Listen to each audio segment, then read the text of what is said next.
We do not inherit the earth from our ancestors. Rather, we borrow it from our children. For most of my life, I have been motivated by that very powerful Native American proverb.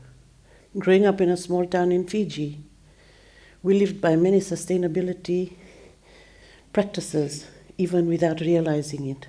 Being remotely located, the affordability or the lack of the goods, we were forced into recycling. So like many in the Pacific, we wore hand-me-down clothing and shoes, and we recycled school bags, shoes and toys. Our homemade preserves like pickles and jams were stored in recycled glass jars, while freshly homemade coconut oil was stored in whiskey bottles. Most of our clothing were homemade by our mothers and aunts and grandmothers. And the remnants and the offcuts of these were further utilized to make patchwork quilts or doormats or even mop heads.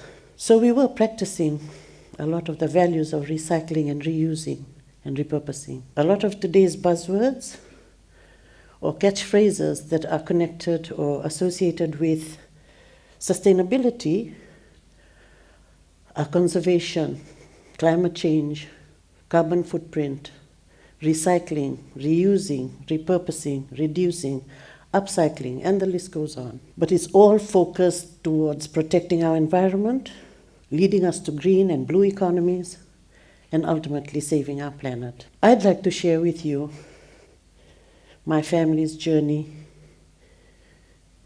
our sustainability journey that started some 33 years ago in a small town in Fiji, where my parents, out of necessity, or maybe by accident, established a second-hand clothing store.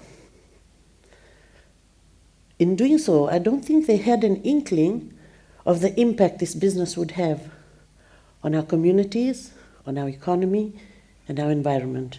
I wonder if they realized the hundreds of job opportunities they would have created over the years. But most importantly, the advocacy and the education on the importance of recycling and reusing for every person who went through our stores. I joined the business 32 years ago, and I've been managing director since 2005. 33 years ago, our greatest challenge was to change the mindset of the people to shop secondhand. Because in those days, there was a certain stigma or snobbery associated with those who opted for secondhand. But with good quality control measures in place, strategic marketing, upmarket presentation, and good old perseverance, we have overcome that challenge. Today, our customer base is a good cross-section of the whole society in Fiji. We import around 1,200 metric tons. That's the equivalent of 60 40-foot containers of recycled products into Fiji. As we have diversified from just clothing, shoes, and bags, we've moved into furniture, homeware, household goods, kitchenware, bric-a-brac, sports equipment, musical instruments, and the list goes on, in order to supply the 15 branches we have across Fiji. But as is in the rag trade, we will not sell 100% of this. And it is what we do with the 30 to the 35% that is not sold that is very important. Because that is where we upcycle, we repurpose, and we reuse. So some of the processes we have in place: cotton garments are stripped of buttons, metals, any attachments, and ripped into cleaning cloths or cotton rags. And these are further sold to heavy industries like sugar mills, mines, shipping companies, manufacturers, and many more. Unsold clothing, shoes and bags, and bric-a-brac are distributed out to the rural and maritime areas, or to any of the communities who reach out for clothing assistance, and to charitable organizations like the orphanages and the Home for the Aged. Long pants, jeans, long sleeve tops and shirts are cut and sewn by the many seamstresses we have in our warehouses and made into three-quarter pants and shorts and short sleeve shirts and tops, which are more suitable for our Fiji climate. And these are put through the stores again, and they're quite popular. Our unsold children's books and toys we distribute to rural and maritime schools, primary schools, and early childhood education centers, because they have limited access to public libraries and the internet. Unsold stuffed toys and cushions are repurposed into much-needed pillows. Artisans and women's groups benefit from denim offcuts and buttons that can be made into library bags. Broken crockery and glass for mosaic art. And of course, a lot of broken jewelry that they go and convert into other pieces. For example, a necklace could be made into a bracelet and earrings. So those are some of the things that we do to prevent or to minimize what goes into our landfills. 30 years ago, I knew of children who accompanied their parents to our stores. And now, they are parents, and they bring their children into the stores. And I've often heard of comments like, my mother only ever shopped at these secondhand stores for our family clothing, and now I'm doing this. And I feel a great sense of accomplishment, because I know that the message of recycling and reusing is filtering down to the next generation.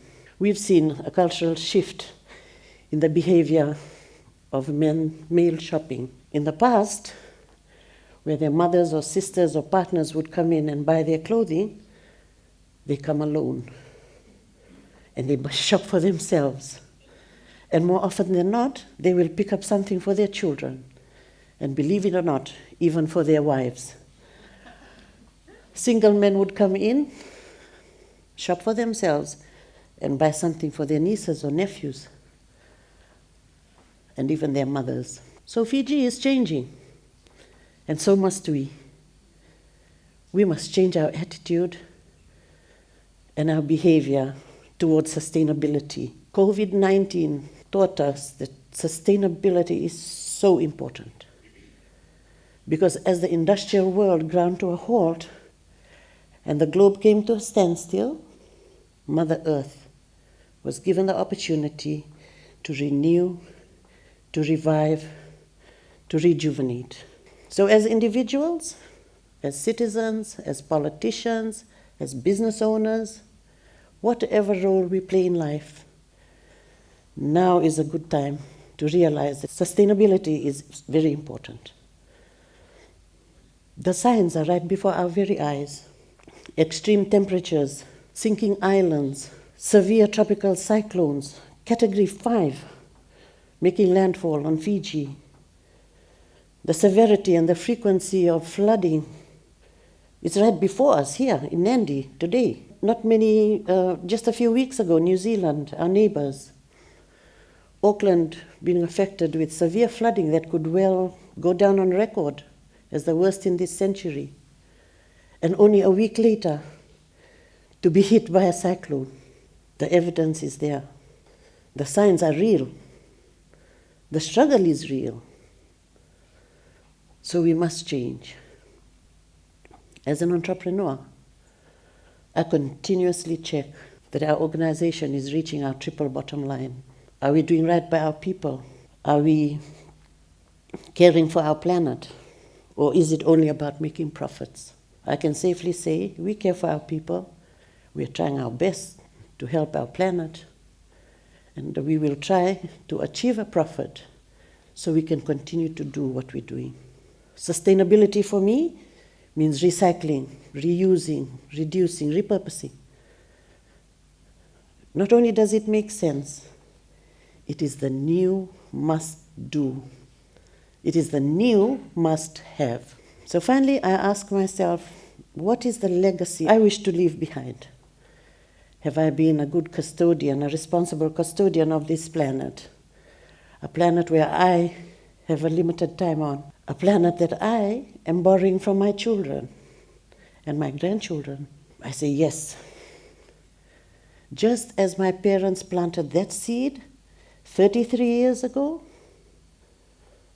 I am hopeful that my children, Patrick and Tepola, who are listening here tonight, will continue the legacy for my grandchildren and for the generations to come. The message for me is very easy, very clear. We must change the narrative. We must leave this planet in a better state than when we came. And I'd just like to close with a statement that I believe very strongly, very true, is that in the past years, with our shoppers going through our stores, I know that they realize that shopping secondhand does not necessarily mean second best. Thank you very much, ladies and gentlemen, for listening.